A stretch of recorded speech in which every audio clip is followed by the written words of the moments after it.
And then he gets into the whole thing. A lot of people have given this quote, and it is interesting, about how he responds to criticism and how he responded to Deflategate. Peter King writes that Brady loves a mind-fixing book called The Four Agreements by Don Miguel Ruiz. In it, Ruiz writes that people adopt storylines, Maz, that others create for them. And people are just supposed to fall into line and accept them as truths, whether they feel that way or not. In this case, Brady gets whacked by Goodell, so Brady must hate Goodell. And when he triumphs, that hatred will surface. I ran that by Brady. His answer was complicated. Quote, when you play professional sports, there's a choice that you're going to be ... You subject yourself to a lot of criticism. After 17 years in the NFL, there's a lot of criticism. I started experiencing that in college. College wasn't an easy go for me. But I guess the point is, when you subject yourself to a lot of criticism, what I've learned for myself is I don't want to give my power away to other people by letting my own emotions be subjected to what their thoughts or opinions are. So if someone calls me something, that's their problem. It's not my problem. I'm not going to give away my power. You can call me an a-hole, and I'm going to smile at you probably. I'm not going to say, no, you're an a-hole. I'm not going to say that, because that person is controlling me with what their thoughts and actions are. How can you go through life, now at this point, 17 years, being affected by everybody all the time with what someone says? How do you feel about that? Well, I think it's a nice way to sort of go, to approach it, but it's easier said than done. Right? Like, sit there and say, well, you got to block it out, basically, is what he's saying. You can't let someone else's criticism alter your behavior and how you're going to do things. So I get the concept, but it's easier said than done.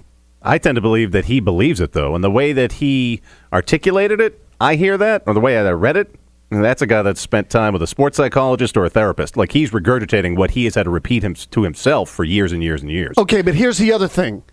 So you're telling me it didn't motivate him? No, he probably used it as motivation. So then you're not blocking it out. So then it's altering your behavior. Yeah, but I think all those guys use whatever as motivation as just sort of a trick to themselves. Okay, but this is my point. If it doesn't matter, then it shouldn't affect your behavior at all. But he's turning what he's looking at as a negative, and it is to him, into a positive by using it to fuel his fire. Right. If he was using it as a negative, he would be, and if someone asked him about Goodell or Deflategate, the 4-game suspension, he would say something snippy or, go back in a negative way. Yeah, all I'm saying is that if you're totally immune to it, if you are in this, Zen-like state where you block it all out, you should just keep doing what you're doing and not let it affect you at all. I think it's a good life lesson. Let it go. I mean, he's got a very fancy pants, esoteric way, Zen-like way of describing it, but it's the 4 agreements. Another way to say it's just, whatever, let it Ignore go. it. Yeah, let it go. It doesn't matter. Yeah, it's simple. And it's not all that complicated. I'm not telling you it's super easy, but it can be done. Just let it go. He says, well, then what's the best way to fight? When Peter King asked him about Deflategate, there's only one fight that I can win, and that's how well I play. That's the only one thing I can control, because I tried to play it for 18 months, meaning fighting it for 18 months, and it didn't work out. So finally I said, my team is going to go out and play great. I know they're going to, and when I come back, I'm just going to do what I've always done. Why let anything get in the way of that? You start giving your power away to other people, it's a tough life. He's so right. And it partly explains his success. He's not wasting time on cheap emotions.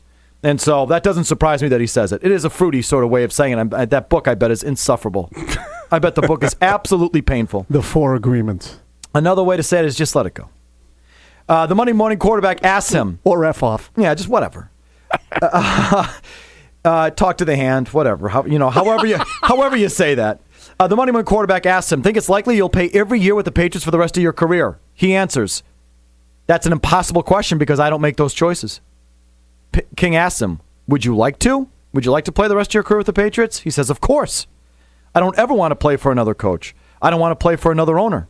But this is professional sports. I've seen some of the best players I've ever played, some of the best players I've ever seen play on other teams. I've seen Jerry Rice play for the Raiders, Joe Montana play for the Chiefs, Brett Favre play for a lot of teams. You never know. Then he goes third person on us. I want to take care of Tom Brady. I want to make sure Tom is available to the team. Tom is playing at a high level, so the team wants to keep him. Then he goes back to first person. I was joking with my wife earlier this week, Brady said. She said, oh, great, babe. Now you can retire because I know you always wanted to win another Super Bowl. I said, this is actually when it gets fun. Now listen to this quote. I love this comment. Go ahead. So it's fun now, Brady said, because he knows what's coming. He feels great and you can't fool him. Quote, I have the answers to the test now, Brady said. You can't surprise me on defense, he said. I've seen it all. I've processed 261 games. I've played them all. Does he have 261 games or wins? 261 games. Is that right? Yeah, remember, he just went over 200 wins this season. But you can put that into context. He's like 202 and 59 or something stupid like that. Either way, he knows the number. I've played them all, he said. It's an incredibly hard sport, but because the processes are right and are in place, for anyone with experience in their job, it's not as hard as it used to be. There was a time when quarterbacking was really hard for me because you didn't know what to do. Now I really know what to do. I don't want to stop now. This is when it's really enjoyable to go out. So how do you feel about that quote? That one to me was revealing, eye-popping. Like, I've got the answers to the test. So this is what happens, though. Peyton Manning had the answers to the test, too. He'd been around long enough, but his body couldn't do it anymore. So, and this is how life works, is that, you know, your body carries you through a certain amount of time, and then you get older and you have the experience, and you can look at it and you say, damn, if I knew that when I had the physical ability, we would have had something. Well, Brady still has it. There was one more that I liked, talking about Belichick and why he likes it here with Belichick. He said, I can only speak from my standpoint as a quarterback dealing with a head coach whose sole focus is winning games, Brady said. It's not about public relations. It's not about selling PSLs. It's not about being a leader at the pep rally. I have so much respect for Coach Belichick because I think there are two things that he wants in his players, because there are two things that he gives us as a coach, and that is consistency and dependability. He is the most consistent coach I could ever imagine playing for. Every day is the same. He comes in and says, we're going to put you guys in the position to win, and you guys got to go do it. Don't count on the crowd. Don't count on the refs. Don't make excuses. Just do it. Just get the job done. And when you come to the team, you buy in because it works and it's the truth. So I like that one as too, that they're of a like mind, just pros, and they know what's important and what's not important. And again, just that thing. They're important to each other. As any great dynasty in the NFL or any great team, historical team in the NBA, in the NFL, it's all been about the coach and the quarterback together and the mixture of the two. And there is not a single dynasty where there hasn't been a great coach aligned with the great quarterback and how they've worked together and all of that. And you have the best of all time. And I just think, it's just dedicated professionals when they work together. Qualified, dedicated professionals. Just rewinding quickly, do you really think he's going to play into his mid-40s?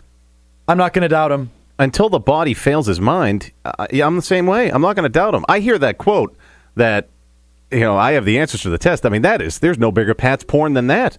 And he knows the 261 games like that. I'm also convinced seeing that this lunatic probably goes back and pulls some of the game. Let me look at game 43 and the mistakes I made that game. Well, look at game 78 and the mistakes I made against the defense that time. And he knows he's never going to make those mistakes again. There's no one more dedicated than this guy. Yeah, can I just say quickly, though, that you put your pants back on, Murray. I looked it up, and Brady's math sucks because he's played 271 games out of 261 games. Okay, so he didn't have the number. No, it's 237 plus 34. It's 271. He made a common mistake in math, which is he didn't carry the one. Okay, but that aside, whatever, 271, 261, doesn't really matter. He screwed it up. Nonetheless, that quote to me was the one that hit the home run. I have the answers to the test. Like, if you're a Patriots fan, to me, the other one was, next year's not my last year. I don't really think that's necessarily the case. So I think it was one of the greatest games I've ever played in.